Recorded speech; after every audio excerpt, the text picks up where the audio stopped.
సోదర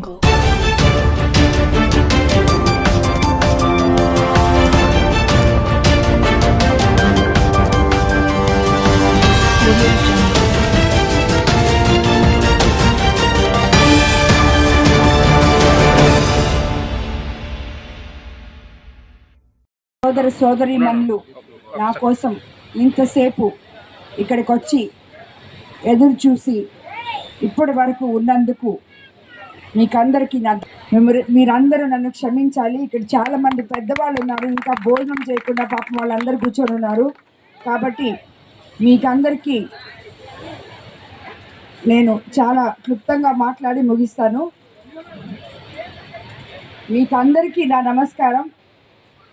స్టేజ్ మీద ఉన్న పెద్దలకి, ఇక్కడ ఉన్న దళిత సోదర సోదరీమణులకి, ఎన్డీఏ ఉమ్మడి ఎమ్మెల్యే అభ్యర్థిగా కోవూరు నియోజకవర్గం నుంచి చంద్రబాబు నాయుడు గారి ఆశీస్సులతో మీ ముందుకు వచ్చాను. అదేవిధంగా ఎంపీగా వేమిరెడ్డి ప్రభాకర్ రెడ్డి గారు కూడా నెల్లూరు నుంచి పోటీ చేస్తున్నారు. ఈరోజు ఈ సమావేశం మీరు అనుకోవచ్చు అందరికీ మేము ఇప్పుడే గుర్తొస్తాము అని చెప్పి, ఎలక్షన్స్ టైం కాబట్టి అని. కానీ నేనైతే అలాంటి నాయకురాల్ని కాదు. ఎందుకంటే ఫస్ట్ నేను ఇప్పుడే ప్రత్యక్ష రాజకీయాల్లోకి వచ్చాను.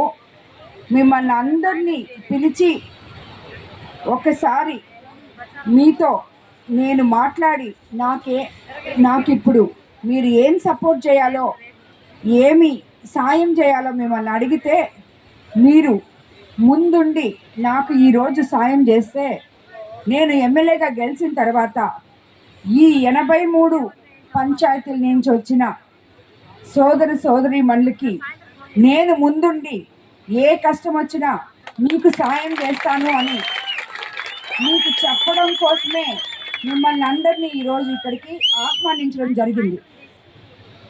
ఎందుకంటే నేను ఆల్రెడీ రాజకీయాల్లో ఉండుంటే మీకు నేనేమన్నా చెప్పగలిగి ఉండేదాన్ని. నేను ఇప్పుడే వచ్చాను కాబట్టి మీరు నాకు సాయం చేయండి. దాని తర్వాత నేను ఎమ్మెల్యే అయిన తర్వాత మీకందరికీ ముందుండి నేను సాయం చేస్తాను అని ఇప్పుడే నేను మీకందరికీ మాటిస్తున్నాను.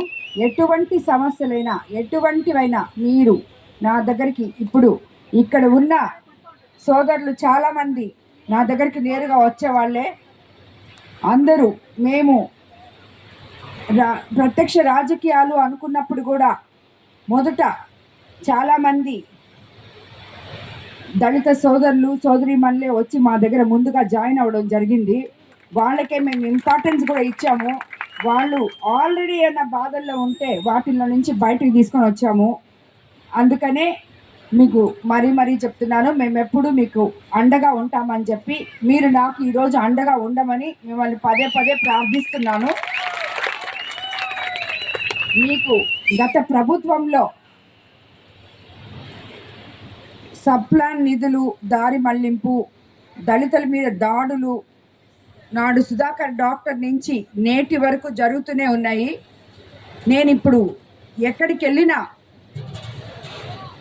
టైం తక్కువ ఉందని లీడర్స్ ఏం చేస్తున్నారంటే మెయిన్ విలేజెస్లో తిప్పి కొన్ని దగ్గర ఎస్సీ కాలనీలు ఎస్టీ కాలనీలు వదిలేస్తున్నారు. ఈరోజు ఇప్పుడు దానివల్లే లేట్ అయింది.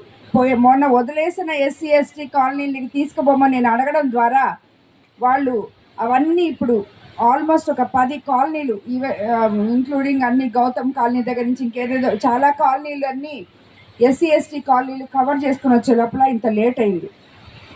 ఎక్కడికి వెళ్ళినా వాళ్ళు పడుతున్న బాధలు చూస్తే నీళ్లు లేవు, శ్మశానాలు లేవు. ఇప్పుడే అన్న చెప్పారు శ్మశానాలు కావాలని చెప్పి. ఇలా నాకు అర్థమైంది ఏంటంటే 83 పంచాయతీల్లోనూ ఎస్సీ కాలనీస్కి పోయినా, ఎస్టీ కాలనీస్కి పోయినా, ఇంకా బీసీ కాలనీస్కి పోయినా ఇదే ప్రాబ్లం ఉంది.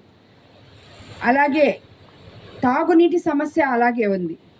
కాబట్టి ఇవి రెండు నేనైతే ఎమ్మెల్యే అయిన తర్వాత తప్పకుండా ఇవి రెండు మనకి చాలా అవసరం.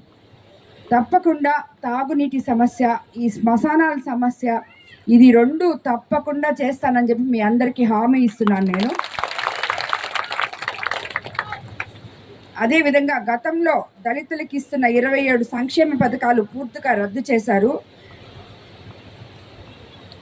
మనము చంద్రబాబు నాయుడు గారు అధికారంలోకి వచ్చిన తర్వాత తప్పకుండా ఇవి తిరిగి తెచ్చుకుంటామని చెప్పి మీకు అందరికీ మాటిస్తున్నాను.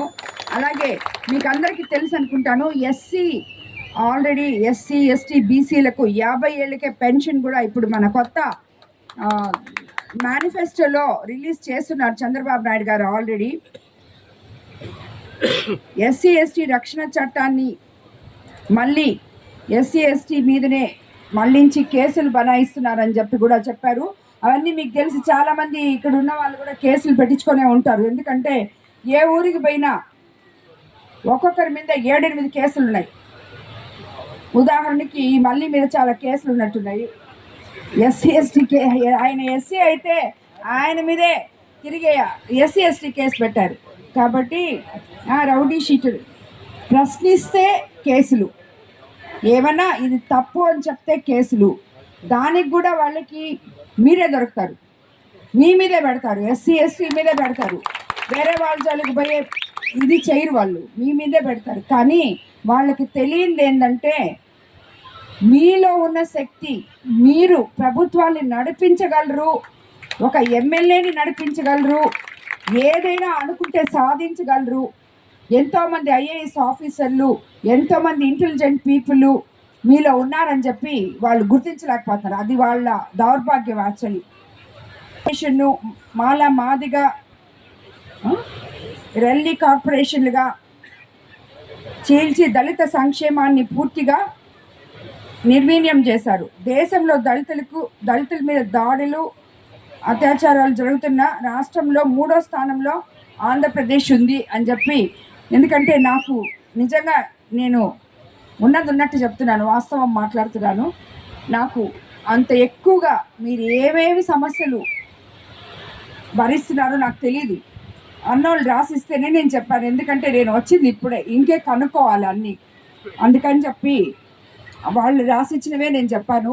కానీ ఒకటైతే మీకు చెప్పగలను, మీకు ఎటువంటి సమస్యలు వచ్చినా గవర్నమెంట్లో మీకు ఎట్లాంటి సపోర్టు అవసరమైనా